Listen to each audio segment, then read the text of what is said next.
প্রায় ৬ মিলিয়ন বছর আগে মানুষ ও শিম্পাঞ্জির একটি সাধারণ পূর্বপুরুষ ছিল।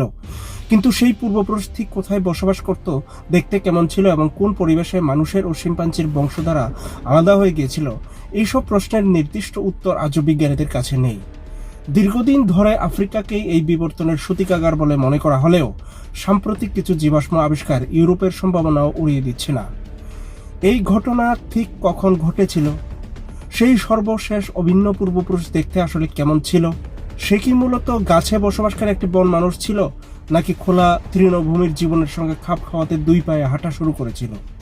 দুই পায়ে হাঁটার ক্ষমতা কি মানুষ ও শিম্পাঞ্জির বিচ্ছেদের পর মানুষের বংশধারাই তৈরি হয়েছিল, নাকি তারও আগে সেই অভিন্ন পূর্বপুরুষের মধ্যেই এর প্রাথমিক লক্ষণ দেখা দিয়েছিল? সে কি আফ্রিকাতেই বসবাস করত, নাকি ইউরোপীয় তার আনাগোনা ছিল? চার্লস ডারউইনের সময় থেকে শুরু করে আজ পর্যন্ত এই প্রশ্নগুলোর উত্তর খুঁজে চলেছেন জীবাশ্মবিদ থেকে শুরু করে বিবর্তন বিজ্ঞানীরা।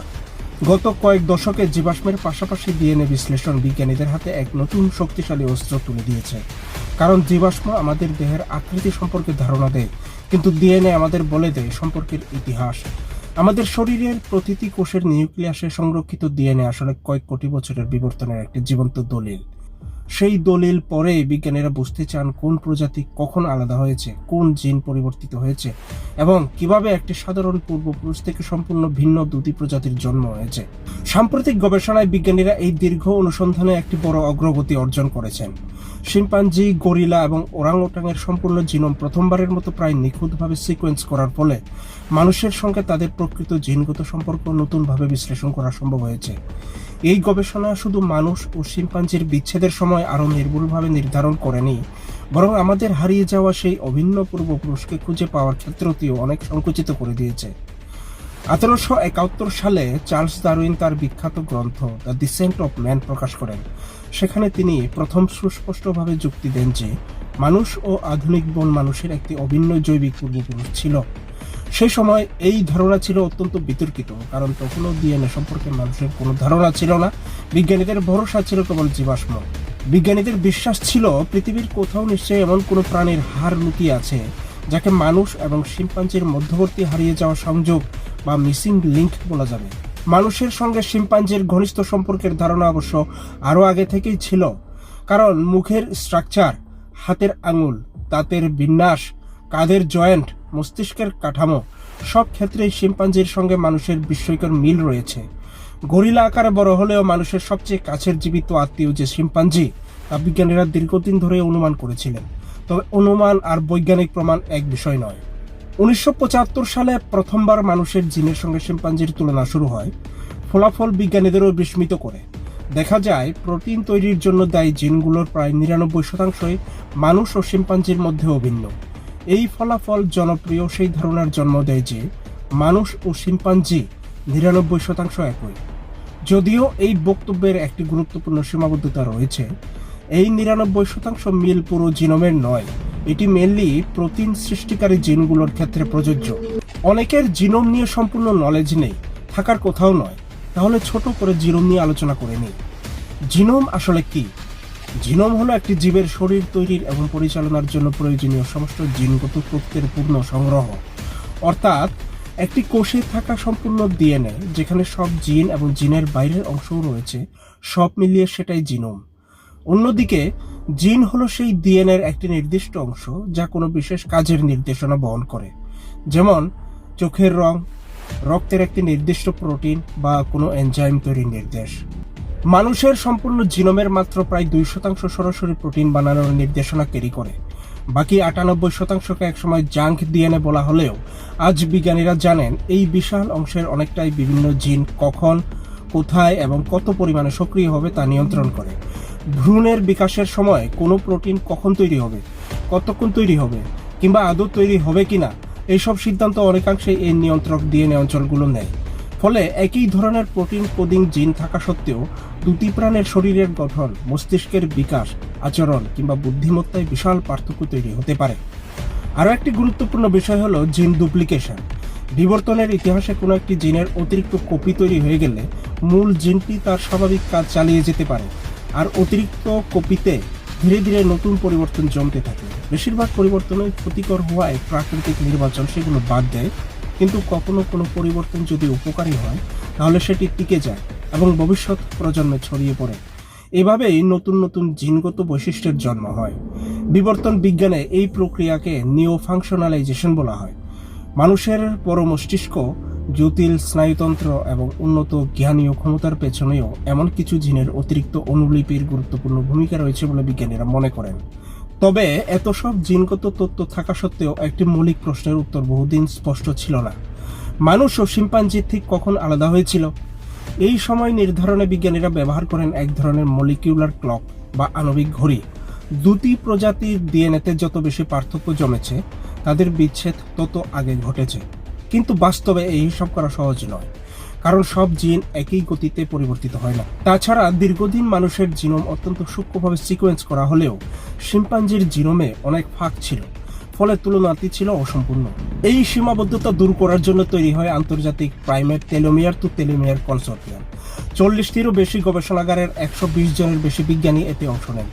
অস্ট্রেলিয়ার মেলবোর্ন ও এডিলেড বিশ্ববিদ্যালয় এবং সিডনির গার্ভান ইনস্টিটিউট অব মেডিকেল রিসার্চও এই প্রকল্পে গুরুত্বপূর্ণ ভূমিকা রাখে।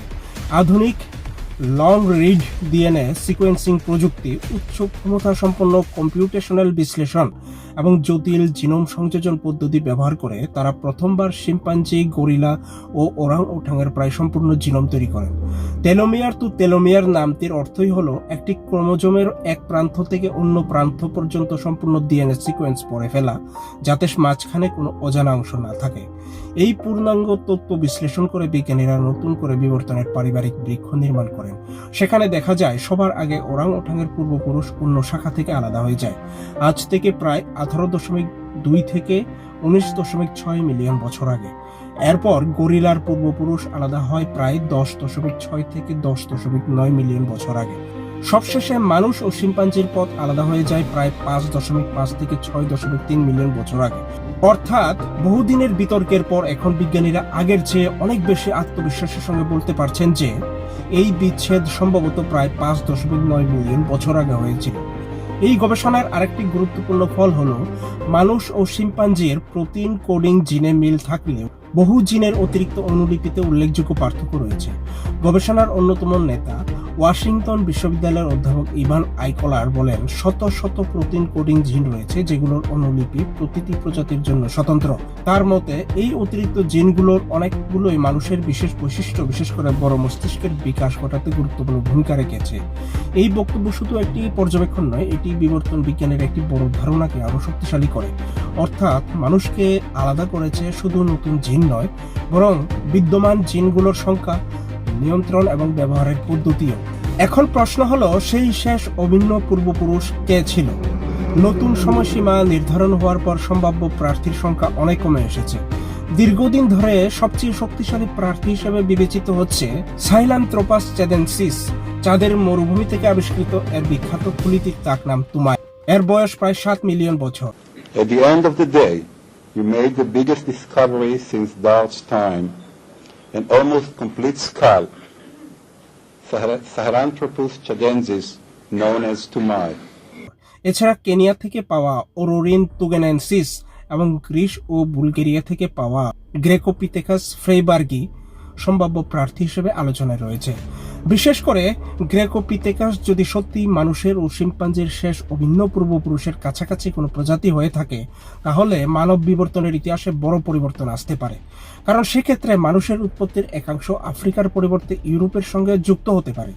যদিও অধিকাংশ বিজ্ঞানী এখনো আফ্রিকাকেই মানব বিবর্তনের প্রধান কেন্দ্র হিসেবে বিবেচনা করেন, তবুও নতুন জীবাশ্ম আবিষ্কার এই ধারণাকে ভবিষ্যতে নতুনভাবে মূল্যায়নের সুযোগ দিতে পারে। ওরোনিন তুগেনেনসিসকে ঘিরেও রয়েছে আরেকটি গুরুত্বপূর্ণ বিতর্ক। এর উরুর হার বিশ্লেষণ করে কয়েকজন গবেষক মনে করেন প্রাণীটি সম্ভবত 2 পায়ে হাঁটতে পারত। যদি সেটি সত্যি হয় তাহলে একটি মৌলিক ধারণা বদলে যেতে পারে। এতদিন বিজ্ঞানীরা মনে করতেন মানুষ ও শিম্পাঞ্জির বিচ্ছেদের পর মানুষের পূর্বপুরুষই প্রথম 2 পায়ে হাঁটা শুরু করে, কিন্তু যদি তাদের শেষ অভিন্ন পূর্বপুরুষই আংশিকভাবে সোজা হয়ে হাঁটতে পারত, তাহলে বোঝা যাবে মানুষের নয় বরং শিম্পাঞ্জির পূর্বপুরুষই পরে বন জীবনের সঙ্গে খাপ খায়ে 4 অঙ্গে ভর দিয়ে চলাফেরার দিকে বেশি অভিযোজিত হয়েছে। এই গবেষণা জীবাশ্মবিদদের কাজও সহজ করে দিয়েছে। আগে তারা 6 থেকে 14 মিলিয়ন বছরের বিশাল সময়সীমার মধ্যে জীবাশ্ম খুঁজছিলেন। এখন অনুসন্ধানের ক্ষেত্র সংকুচিত হয়ে প্রায় 5.5 থেকে 6.3 মিলিয়ন বছরের মধ্যে এসে দাঁড়িয়েছে। ফলে বিজ্ঞানীরা জানেন কোন ভূতাত্ত্বিক স্তর, কোন ধরনের শিলা এবং কোন সময়ের অবক্ষেপে অনুসন্ধান চালালে সেই কাঙ্ক্ষিত পূর্বপুরুষের জীবাশ্ম পাওয়ার সম্ভাবনা সবচেয়ে বেশি। মানব বিবর্তনের ইতিহাস এখনো অসম্পূর্ণ। আমাদের হাতে রয়েছে কিছু জীবাশ্ম, কিছু জিনগত তত্ত্ব এবং অনেক প্রশ্ন। তবে প্রতিটি নতুন প্রযুক্তি সেই প্রশ্নগুলোর উত্তরকে আরো স্পষ্ট করছে। ডিএনএ এখন শুধু আমাদের শরীরের নকশা নয়, এটি আমাদের অতীতেরও দলিল। আর সেই দলিল যত পূর্ণ হচ্ছে, ততই পরিষ্কার হচ্ছে মানুষের জন্মের দীর্ঘ ইতিহাস। হয়তো আগামী কোনো জীবাশ্ম আবিষ্কার বা আরো উন্নত জিনগত বিশ্লেষণ একদিন সত্যিই দেখিয়ে দেবে মানুষ ও শিম্পাঞ্জির শেষ অভিন্ন পূর্বপুরুষটি দেখতে কেমন ছিল।